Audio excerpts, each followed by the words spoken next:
Hi friends, Nisha cooking ಚಾನಲ್ಗೆ ಸ್ವಾಗತ. ಇವತ್ತು ನಾನು ನೋಡ್ರಿ ಹೆಸರು ಕಾಳು ರೆಸಿಪಿನ ಮಾಡಿ ತೋರಿಸ್ತಾ ಇದ್ದೀನಿ. ಹೆಸರು ಕಾಳು ಫ್ರೈ ಮಾಡೋದು ಹೇಗೆ ಅಂತ ಹೇಳಿ. ಇದನ್ನು ರೈಸ್ ಜೊತೆ ಮತ್ತು ರೊಟ್ಟಿ ಎಲ್ಲದರ ಜೊತೆನೂ ತಿನ್ಬೋದು. ಮಾಮೂಲು ಸಾರು ತಿಂದು ಬೇಜಾರಾಗಿದ್ದರೆ ಈ ಥರ ಹೆಸರು ಕಾಳು ಫ್ರೈ ಮಾಡಿ ಹೇಗೆ ಮಾಡೋದು ಅಂತ ನೋಡ್ಕೊಳ್ರಿ. ಇಲ್ಲಿ ನಾನು ಒಂದು ಉಳ್ಳಾಗಡ್ಡಿ, 2 ಟೊಮ್ಯಾಟೊ ತೊಗೊಂಡಿದ್ದೀನಿ, ಸ್ವಲ್ಪ ಕೊತ್ತಂಬರಿ, 1 ಗಡ್ಡೆ ಬೆಳ್ಳುಳ್ಳಿ ಮತ್ತು ಕರಿಬೇವು, ಹೆಸರು ಕಾಳು ತೊಗೊಂಡಿದ್ದೀನಿ. ಇವಾಗ ಒಂದು ಬೌಲ್ ಹೆಸರು ಕಾಳನ್ನು ಕುಕ್ಕರ್ಗೆ ಹಾಕಿ ಚೆನ್ನಾಗಿ ನೀರು ಹಾಕಿ ತೊಳ್ಕೊಂಬಿಟ್ಟು ಬರೋಣ. ನೀರು ಹಾಕಿ ವಾಶ್ ಮಾಡಿ, ಇವಾಗ ನೋಡ್ರಿ ವಾಶ್ ಮಾಡ್ಕೊಂಬಂದ್ಬಿಟ್ಟು ಹೆಸರು ಬೇಳೆ ಕುದಿಯುವಷ್ಟು ನೀರನ್ನು ಹಾಕಿದ್ದೀನಿ ನಾನು. ಇದನ್ನು 3ರಿಂದ 4 ವಿಸಿಲು ಕುದಿಸ್ಬೇಕು. ಇದಕ್ಕೆ 1 ಚಿಟಿಕೆ ಅರಿಶಿನ ಪುಡಿ ಹಾಕಿ ಇದನ್ನು ಸಪ್ಪನ ಕಾಳು ನೋಡ್ರಿ ಈ ಥರ ಕುದಿಸ್ಬೇಕು. ಆದರೆ ಇದನ್ನು ಬೇಳೆ ಮಸಿಯೋದ್ರಿಂದ ಮಸಿಯೋ ಅವಶ್ಯಕತೆ ಇರಲ್ಲ. ಹೀಗೆ ಸ್ವಲ್ಪ 4 ವಿಸಿಲ್ ಹಾಕಿ ಕುದಿಸ್ಕೊಂಡ್ಬಿಟ್ರೆ ಸಾಕು. ಇದರಲ್ಲಿರೋ ನೀರಿನ ಅಂಶವನ್ನು ನಾವು ತೆಗೆದುಬಿಡೋಣ, ಕಟ್ಟು ಬಸ್ದು ಬಿಡೋಣ. ಈ ಕಟ್ಟಲ್ಲಿ ನೀವು ರಸಮ್ ಕೂಡ ಮಾಡ್ಕೋಬೋದು. ನಾನು ಕಟ್ಟು ಬಸ್ದು ಬೇಳೆ ಅಷ್ಟೇ ಫ್ರೈ ಮಾಡ್ಕೊಳ್ಳೋಕ್ಕೆ ಯೂಸ್ ಮಾಡ್ತಾಯಿದ್ದೀನಿ. ಈಗ ನೋಡ್ರಿ ಬಾಣಲೆ ಬಿಸಿ ಮಾಡಿ ಅದಕ್ಕೆ ಎಣ್ಣೆ ಹಾಕಿದ್ದೀನಿ ಒಗ್ಗರಣೆಗೆ. ಇದಕ್ಕೆ ಸಾಸಿವೆ ಹಾಕಿ,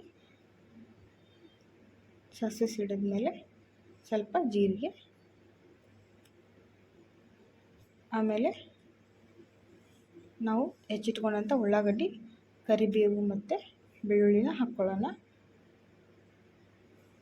ಫಸ್ಟು ನಾವು ಕರಿಬೇವು ಮತ್ತು ಬೆಳ್ಳುಳ್ಳಿನ ಹಾಕ್ಕೊಳ್ಬೇಕು. ಬೆಳ್ಳುಳ್ಳಿ ಹಾಕ್ರಿ. ಬೆಳ್ಳುಳ್ಳಿ ಸ್ವಲ್ಪ ಫ್ರೈ ಆದಮೇಲೆ ಉಳ್ಳಾಗಡ್ಡಿ ಮತ್ತು ಕರಿಬೇವು ಸೊಪ್ಪನ್ನು ಸಹಿತ ಹಾಕ್ಕೊಳ್ರಿ. ಕರಿಬೇವು ಹಾಕಿ ಈಗ ಉಳ್ಳಾಗಡ್ಡಿ ಹಾಕಿ ಚೆನ್ನಾಗಿ ಫ್ರೈ ಮಾಡಿರಿ. ಇದು ಹೆಸರು ಕಾಳು ಫ್ರೈ ಅಂದರೂ ತುಂಬ ಚೆನ್ನಾಗಿರುತ್ತೆ ಫ್ರೆಂಡ್ಸ್. ಮಾಡ್ಕೊಂಡು ತಿಂದು ನೋಡಿರಿ, ತುಂಬ ಟೇಸ್ಟಿಯಾಗಿ ಬರುತ್ತೆ ನೋಡಿರಿ. ಈಗ ಉಳ್ಳಾಗಡ್ಡಿ ಚೆನ್ನಾಗಿ ಫ್ರೈ ಆಗಿದೆ. ಇದಕ್ಕೆ ನಾವು ಹೆಚ್ಚಿಟ್ಕೊಂಡಂಥ 2 ಟೊಮ್ಯಾಟೋನ ಹಾಕಿ ಇದನ್ನು ಕೂಡ ಸರಿಯಾಗಿ ಫ್ರೈ ಮಾಡ್ಕೊಳ್ಳೋಣ. ಟೊಮ್ಯಾಟೊ ಮೆತ್ತಗಾಗಲಿ.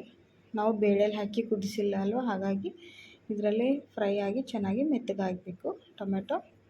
ಅಲ್ಲಿವರೆಗೂ ಬಿಡ್ರಿ. ಇವಾಗ ನೋಡಿರಿ ಟೊಮೆಟೊ ಚೆನ್ನಾಗಿ ಫ್ರೈ ಆಗಿದೆ. ಇದಕ್ಕೆ ಒಂದು ಅರ್ಧ ಸ್ಪೂನಷ್ಟು ಅರಿಶಿನ ಪುಡಿ ಹಾಕ್ತಾಯಿದ್ವಿ. ನಾವು ಹೆಸರು ಕಾಳು ಕುದಿಸ್ಬೇಕಾದ್ರೆ ಸ್ವಲ್ಪ ಹಾಕಿರ್ತೀವಿ.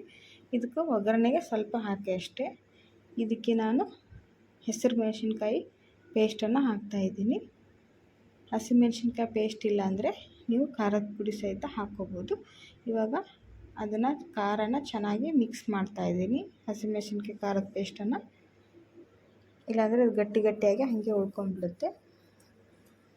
ಇವಾಗ ಎಣ್ಣೆಲೆಲ್ಲ ಫ್ರೈ ಮಾಡಿದ್ಮೇಲೆ ಬೇಳೆಗೆ ಬೇಕಾದಷ್ಟು ಉಪ್ಪನ್ನು ಹಾಕ್ಕೊಳ್ರಿ. ಉಪ್ಪು ಹಾಕಿ ಚೆನ್ನಾಗಿ ಇನ್ನೊಂದ್ಸರಿ ಬಾಡಿಸಿ ಇದೆಲ್ಲ ಹಸಿ ಸ್ಮೆಲ್ ಹೋಗೋವರೆಗೂ ಚೆನ್ನಾಗಿ ಫ್ರೈ ಮಾಡಿಕೊಳ್ರಿ. ಒಂದು 2 ನಿಮಿಷ ಫ್ರೈ ಆದಮೇಲೆ ನೋಡಿರಿ ಈ ಥರ ಒಗ್ಗರಣೆ ರೆಡಿಯಾಗಿದೆ. ಇದಕ್ಕೆ ನಾವು ಬೇಯಿಸಿಟ್ಕೊಂಡಂಥ ಹೆಸರು ಕಾಳನ್ನು ಸೇರಿಸಿ ಚೆನ್ನಾಗಿ ಫ್ರೈ ಮಾಡಿಕೊಳ್ರಿ. ನಿಮಗೆ ಫುಲ್ಲು ಡ್ರೈ ಬೇಕಂದರೆ ಪೂರ್ತಿ ನೀರು ಬಸ್ದು ನೀವು ಹಾಕ್ಕೋಬೋದು. ಸ್ವಲ್ಪ ಗ್ರೇವಿ ಥರ ನಡೆಯುತ್ತೆ ಅಂದರೆ ಸ್ವಲ್ಪ ನೀರು ಅದರ ಅಂಶ ಇರುತ್ತಲ್ವ, ಅಷ್ಟು ಕೂಡ ಹಾಕಿ ನೀವು ಅಡ್ಜಸ್ಟ್ ಮಾಡ್ಕೋಬೋದು. ನಾನು ಸ್ವಲ್ಪನೇ ನೀರು ಹಾಕಿದ್ದೀನಿ, ನೀರು ಅದರಲ್ಲಿರೋ ಥರ ಮಾಡ್ಕೊಂಡಿದ್ದೀವಿ. ಫುಲ್ಲು ಡ್ರೈ ಬೇಡ ಅಂಥೇಳಿ. ಇವಾಗ ನೋಡಿರಿ ಹಾಕಿ ಒಂದು 2 ನಿಮಿಷ ಚೆನ್ನಾಗಿ ಕೈಯಾಡಿಸಿ ಇವಾಗ ಇದನ್ನು ಕುದಿಯೋಕ್ಕೆ ಬಿಡೋಣ. ಒಗ್ಗರಣೆ ಜೊತೆ ಹೆಸರು ಕಾಳು ಚೆನ್ನಾಗಿ ಬೇಯಬೇಕು. ಬೆಂದರೆ ಹೆಸರು ಕಾಳು ಫ್ರೈ ಇವಾಗ ಚೆನ್ನಾಗಿ ರೆಡಿಯಾಗಿದೆ. ನೋಡಿರಿ ಯಾವ ಥರ ಆಗಿದೆ ಅಂತ ಹೇಳಿ. ನೀವು ಕೂಡ ಮಾಡ್ಕೊಂಡು ತಿಂದು ನೋಡಿ ಫ್ರೆಂಡ್ಸ್. ಇಷ್ಟ ಆದರೆ ನಮ್ಮ ಚಾನಲ್ಗೊಂದು ಸಬ್ಸ್ಕ್ರೈಬ್ ಮಾಡಿರಿ. ನಿಮ್ಮ ಫ್ಯಾಮಿಲಿ ಫ್ರೆಂಡ್ಸ್ ಜೊತೆ ರೆಸಿಪಿನ ಶೇರ್ ಮಾಡಿಕೊಳ್ರಿ.